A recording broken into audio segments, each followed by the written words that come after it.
What's up, YouTube? Welcome back to your recap of the weekly Carolina games. Carolina, of course, went to Baltimore.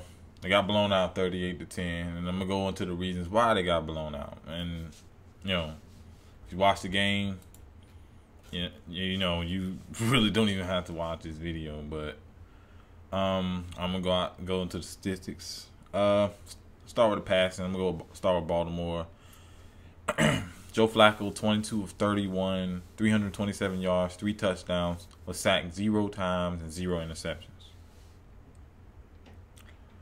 On the other side, Cam Newton, 14 of 25, 197 yards, 1 touchdown, 0 picks, was sacked twice, but that's kind of misleading when it says he was only sacked twice because the guy was under pressure majority of this game. I'm gonna go into the guys that did put him under pressure a lot. Derek Anderson came in garbage time, 6 of 9, 71 yards. He came in garbage time. The score was already 38-10. It was over. Rushing attack, 14 carries, 66 yards, a touchdown. Tyler Farrell, 15 carries, 58 yards, touchdown. And Joe Flacco with the carry for 3 yards. So, they were able to run the ball quite effectively, actually. And on Carolina side, they were not able to run the ball. D'Angelo Williams, 11 carries, 34 yards.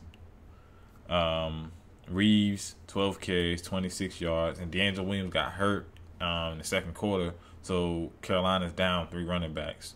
Tolbert, Stewart, and D'Angelo Williams, who just came back off of injury, is now injured again. Cam Newton, 2 carries, 7 yards. He hasn't been able to run. The injuries have slowed him down, and teams know it. Receiving, Steve Smith. He tore those guys up. 7 receptions, 139 yards, 2 touchdowns. We actually have a Torrey Smith sighting.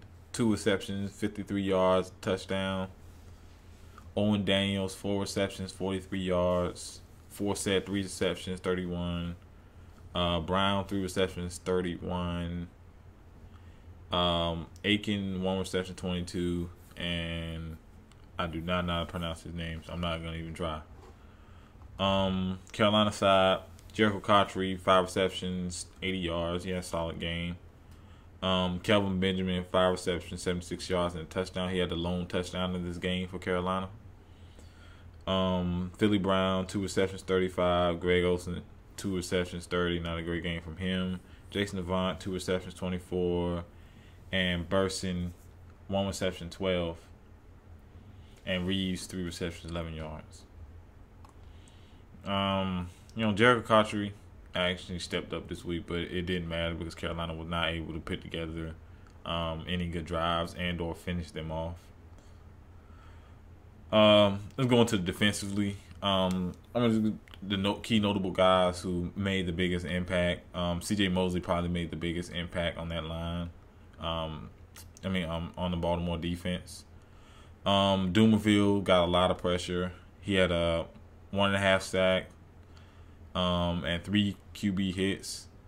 Also, Lohinata was a beast in the run game. Terrell Suggs was able to get pressure. He had 3 quarterback hits and a half a sack. So, the problems again come in for Carolina is, protecting the quarterback and opening running lanes for the running backs.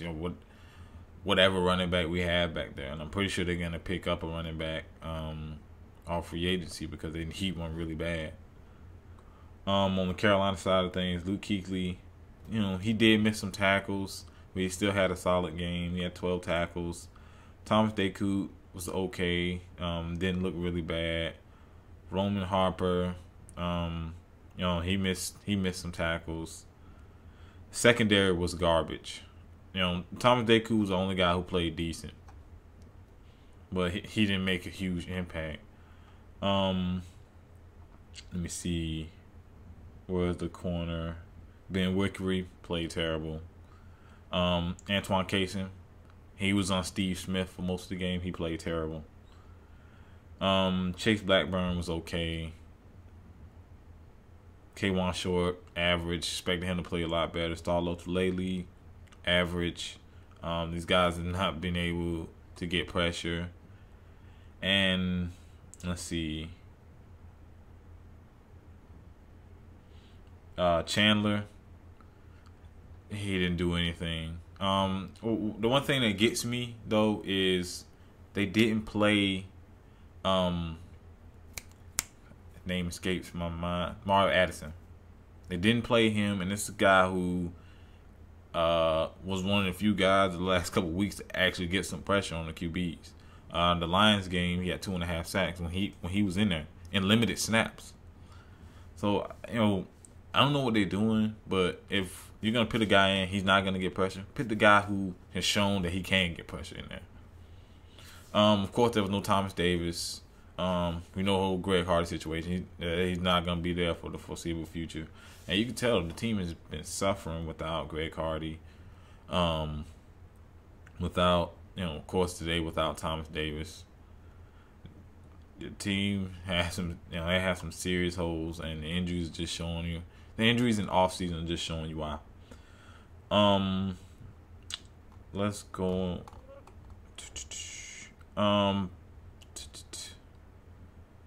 Third down efficiency. Well, it was relatively good for both teams. It was pretty good for both teams. Carolina's 10 of 15 on third down, but they could never finish off drive to get points. And Baltimore was 10 of 13. And they were able to get big plays. As a matter of fact, Joe Flacco had 10.5 yards per attempt.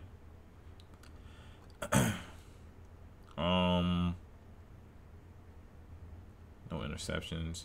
Carolina had the one turnover, which isn't that bad, but when your team is struggling to score, it is bad. And the turnover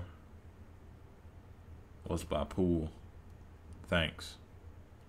Penalties. Carolina had 7 penalties, 59 yards, and Baltimore had 4 penalties, 40 yards. The NFL, this early has been penalty riddled. It's been a lot of penalties for each team. Different penalties. The one I see they call the most now is the hands to the face. They become very strict with that one. I've seen it called a lot. Time of possession, pretty much it's really close. Baltimore wins the time of possession, 30 minutes, 24 seconds, and Carolina's 36 seconds. The time of possession, that's not the problem. The problem was finishing drives and getting points out of those drives, protecting Cam Newton, opening running lanes. Secondary struggle. The pass rush was terrible, and last year the secondary wasn't all that great. They were okay, but they were able to make some plays with that pass rush. Now you don't have that pass rush. You have, to me, an inferior secondary to what we had last year, and this is what you get. But one thing that still boggles me is all the missed tackles. We were one of the better tackling teams last year, and they missed so many tackles. Steve Smith, got a lot of Carolina Panther fans worrying about why they get rid of him. There's a lot to go into that. I don't even want to talk about it. But yet again, we get our ass kicked. Simple. That's pretty much how I look at it. They got their ass kicked. Looking ahead, the Ravens are 3-1. Carolina Panthers are 2-2. Let's see. The Ravens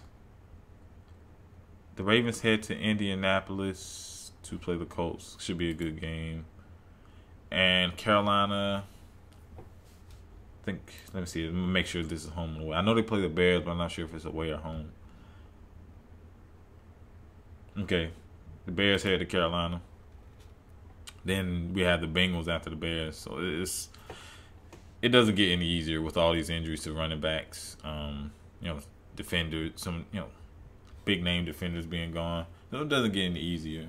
They have a lot of things to clean up. And the one thing, the offensive line is, Byron Bell, Ryan Khalil's not playing great. Silatolu's not playing great. None of those guys on the offensive line are really playing great. The tackles especially. Looking ahead, hoping the offense can come together, and the defense actually start to tackle and get some pressure, draw some blitzes. I mean, your front four's not getting any pressure, and for the Carolina Panthers, draw up some blitzes. Not no delayed blitzes. You either send the guy, or you either send the guy at the snap, or you don't. And it comes to coaching.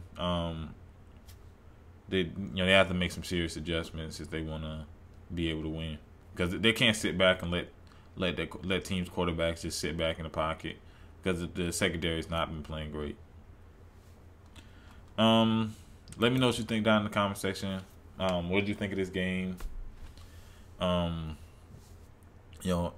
knows this is the Steve Smith game. That's what people are gonna call it. They call it the Steve Smith revenge game. I just say it was just a horrible loss by Carolina. Steve Smith wasn't the only reason Carolina lost, and if you watch the game, you can obviously see that.